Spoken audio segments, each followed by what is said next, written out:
My name is Allison, and I'm a teen librarian at the Schaumburg Library, and it's time for another episode of Lunch and Listen, where I invite you to grab your lunch and sit back and relax while I share some young adult reading recommendations.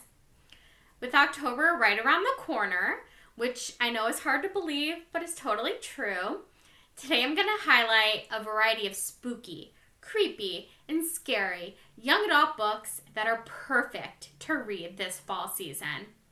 So first up is Agnes at the End of the World by Kelly McWilliams. This book is disturbing and spooky in a different way than your typical apocalyptic horror story, as it deals with an intense cult. Agnes was born and raised in the community at Red Creek, a cult where men have all the power, but women do all the work, and outsiders are never meant to be trusted. However, Agnes must rely on an outsider to get the insulin her younger brother needs to survive. And when a plague starts ravishing the outside, Agnes begins to question the prophet's teachings and must make life-altering decisions. Agnes at the End of the World is a unique and compelling story. I was so invested in the well-being of Agnes and her family that I read the book in the span of 24 hours. So the next book I want to highlight is a zombie-esque fantasy horror titled The Bone Houses by Emily Lloyd-Jones.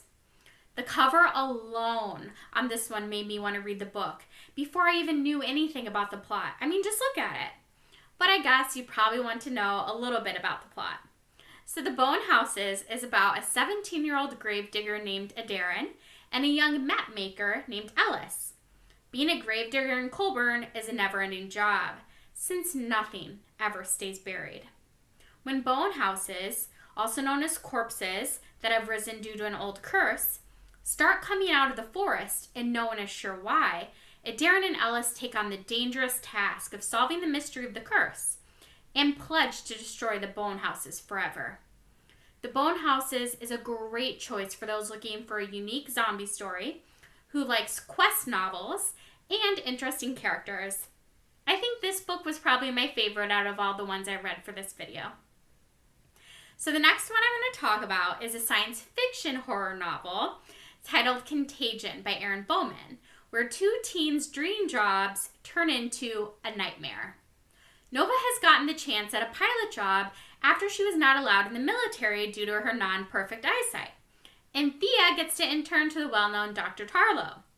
So while working aboard a science research spaceship, they receive a distress signal from a nearby planet, and their work turns into a search and rescue mission. When they reach the planet that sent the distress signal, they were not prepared for what horrors awaited them. While I thought the beginning started off just a little slow, the story did pick up speed.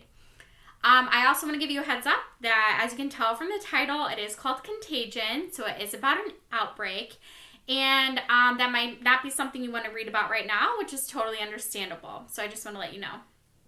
So this is a duology, and the second book is already out, so you don't have to wait for it. And next up is And the Trees Crept In by Kurtagich. Scylla and her younger sister, Nori, run away from their abusive father to her Aunt Kath in the manor where her mother grew up. The very large, very old house is beyond creepy, dusty, and run down. But Scylla and Nori are thankful when their Aunt Kath welcomes them with open arms. At least until she starts acting very, very strange. One stormy night, Aunt Kath shares a bedtime story about the man residing in the woods near the house. He's called the Creeper Man, and Kath warns them to never step foot inside the woods. While Scylla and Nori don't originally take the story too seriously, they do stay away from the woods. That becomes more challenging when Scylla swears the trees start moving closer and closer to the house. I listened to the audiobook version of this, and it was done so well with creepy sound effects that it made it seem like I was listening to a horror movie. I was completely freaked out while listening, and I think this is the scariest book on the list today. This book is not for the faint of heart, but perfect for those that like unreliable narrators and frightening stories. All right, and the last book I want to talk about just very briefly is Harrow Lake by Ellis. So this book actually just came out, so I haven't read it yet. But the plot sounded so good that I knew I just had to share it with you. So the short description of the book that I pieced together from the publisher website is Lola Knox's father is a horror movie director. And when he ends up in the hospital, she is sent to live with her estranged grandmother in the town where her father's most iconic horror movie was set. And there's someone or something stalking her every move. The more Lola discovers about the town, the more terrifying it becomes. So that's it for today. I hope one of these books grabbed your attention enough for you to give it a read. I know after reading all of these scary books in a row, I will be reading something light and fluffy next time. A list of the books I discussed today, along with links to past Lunch and Listen videos, are in the description below. I hope you tune in again every other Tuesday for more young adult reading recommendations. Next video's theme is going to be bookish books.